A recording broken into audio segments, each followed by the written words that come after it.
সে নির্বাণ মুক্তি বা মোক্ষ যেটাই বলেন, এই কয়েকটা স্তর বা খুঁটির উপর আমরা বিশ্বাসী।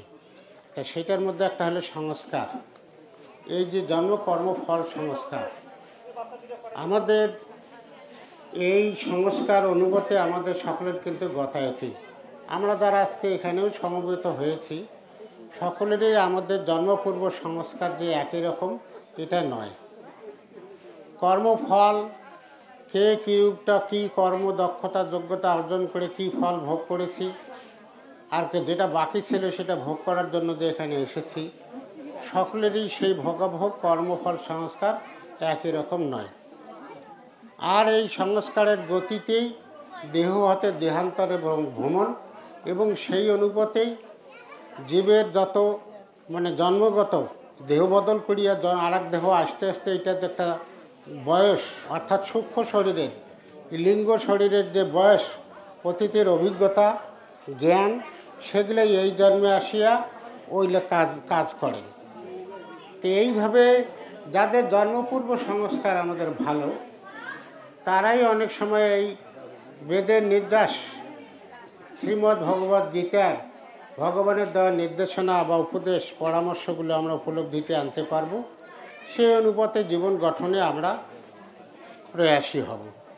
যাদের আমাদের কর্মফল সংস্কার অত ভালো নয়, আগের সেই সংস্কারের পাই, অর্থাৎ আমার এই দেহটার বর্তমান বয়স, এই লিঙ্গ দেহ, এই স্থূল শরীরটার বয়স হলো 73, কিন্তু এর ভিতর জীবভাবে যে আমি আছি, এই রকম দেহ যে কয়টা বদলে আর কত বছর পার হয়ে আবার এখানে আসছি, সেই হিসাবে এর ভিতরে অভ্যন্তরস্থ লিঙ্গ শরীর জীবভাবের এটার বয়স নির্ধারণ করা মুশকিল।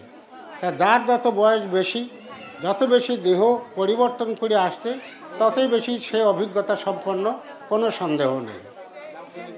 আচ্ছা, সেই দিক থেকে আমি বলবো, প্রয়াত আমার শ্রদ্ধাভাজন কাকু বা কাকিমা, এই দুইজনের তাদের জন্ম পূর্বের কর্মফল সংস্কার অনেক ভালো ছিল, যে কারণে হয়তো এই জন্মে আসে ওই দেহে অবস্থানকালে গুরুর দেওয়া সূত্রটুকু পাওয়া না, ভেতরের অন্ধকার বিদ্যুৎ হয়ে আলোকিত হওয়া। যেমন অনেক সময় বলা হয় যে বহুদিনের একটা জড়ানো কুসংস্কার, তাই কি একদিনে যায়। কিন্তু সাজ ফর অ্যান এক্সাম্পল, উদাহরণস্বরূপ বলা যেতে পারে, একটা অন্ধকার গৃহ, তার ঘরের ভিতর দেওয়া যদি ফুসকুড়ি বাতি জ্বালে একটা প্রদীপ জ্বালেন, তো ওই ঘরটার অন্ধকার তো আলোটার জ্বালা, আর ততক্ষণে ঘর থেকে অন্ধকার পালে যাওয়া, আলোকিত হওয়া। তো এই যে আমার প্রয়াত আমার গুরুদেব আচার্য শ্রী নিরঞ্জন পরমহংসদেবের এই সংস্পর্শে এসে, এখন কথাটা বলতে হয়, পরশ পাথর পরশমণি, যার সংস্পর্শে গেলেই লোহাও শোনা হয়।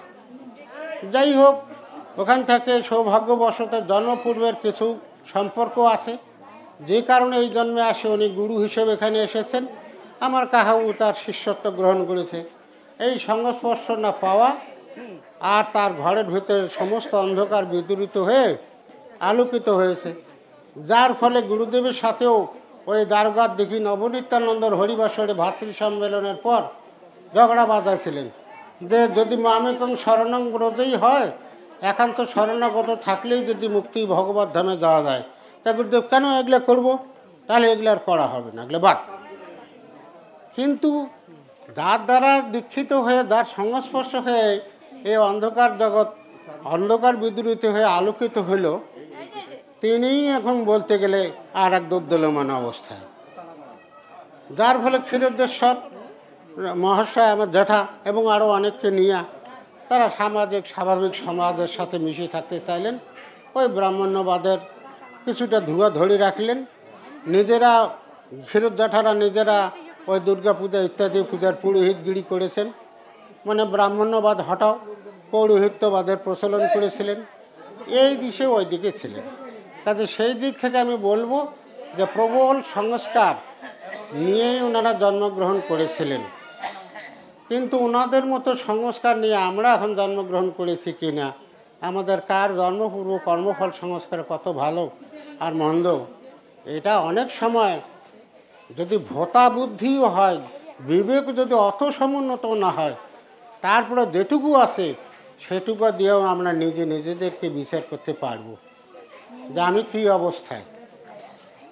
কাজে এই দিক থেকে সংস্কারের আগানো পাছানো পায়ের কারণে আমাদের মাঝে আচার ব্যবহার, আচরণ, কথাবার্তা, চালচলন, নিষ্ঠার মধ্যে কম বেশি বা ঘাটতি, উন্নতি এই সকল দেখা যায়।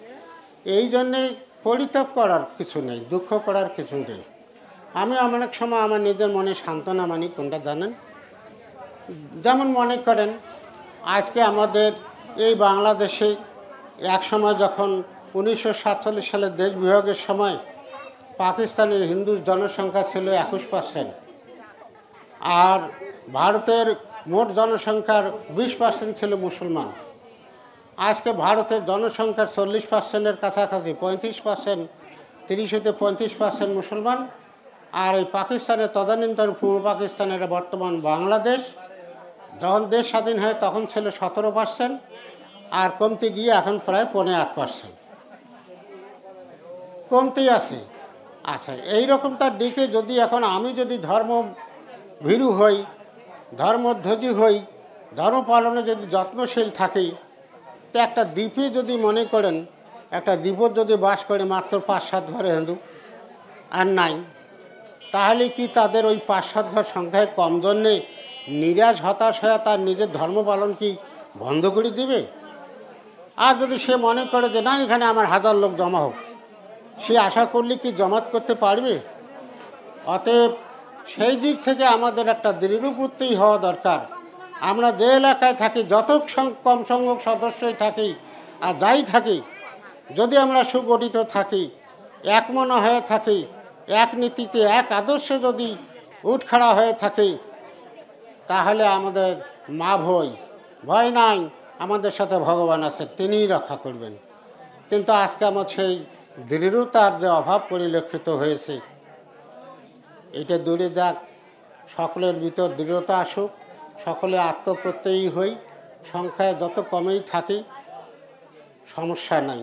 তাহলে উদাহরণস্বরূপ মহাভারতের সেই কুরুক্ষেত্রের যুদ্ধের দিকের কথাও যদি চিন্তা করেন, সেখানে কুরু দলের পক্ষে ছিল 18 অক্ষৌহিনী সেনা, অপরদিকে পাণ্ডবগণের কয় অক্ষৌহিনী ছিল?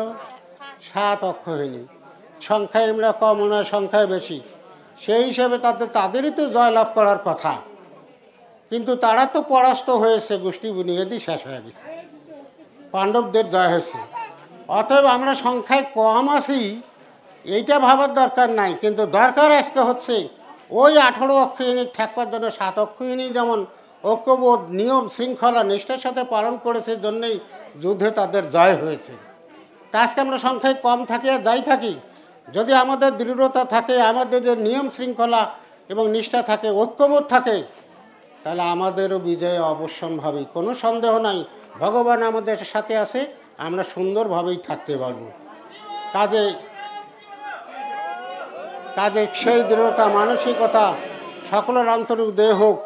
যেমন মনে করেন আচার্য ধরণীকান্ত মহোদয়ের সেই শুরু মুহূর্তের দিনগুলোতে আর কতজন ছিলেন, তার সে সংখ্যায় আমরা তো এখন অনেক বেশি। তাহলে তখন যদি অত দৃঢ়প্রত্যয়ী হয়ে চলতে পারে, তা আমরা পারবো না কেন? হয় না। তাই আসেন আমাদের মাঝে ঐক্যমতে চলি।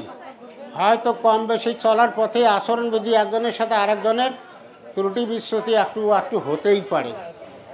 কাজে এইটাকে সমন্বয় করে নিয়ে মেনে নিয়ে যদি আমরা সমন্বয় করে চলতে পারি, তাহলে আমরা টিকে থাকব। ভগবান আমাদের সকলের ভিতর সেই শুভ দৃষ্টি উদয় করে দিক। আর সেই সাথে প্রয়াত পুণ্যাত্মা ধরণীকান্ত মহাশয়, তারও তো একটা দৃঢ় মানসিকতা বা ইচ্ছা ছিল, যে কারণে এইটা সংগঠন আছে। কাজে যেখান থেকে আসে সেখান থেকে তিনি তার দৃঢ় ইচ্ছা আমাদের মাঝে প্রকাশ করুক, আমরা যেন সেই তার ইচ্ছা শক্তির দ্বারা শক্তিমান হয়ে যেন সামনের দিকে অগ্রসর হতে পারি। এই কামনায় আমার দুটো কথা এখানেই শেষ করছি। সর্বে অত্র সুখিনা সন্তু। ওম শান্তি। উপদেষ্টা মহাশয় এইটা জ্বালাচ্ছে, এখন কে নেবে?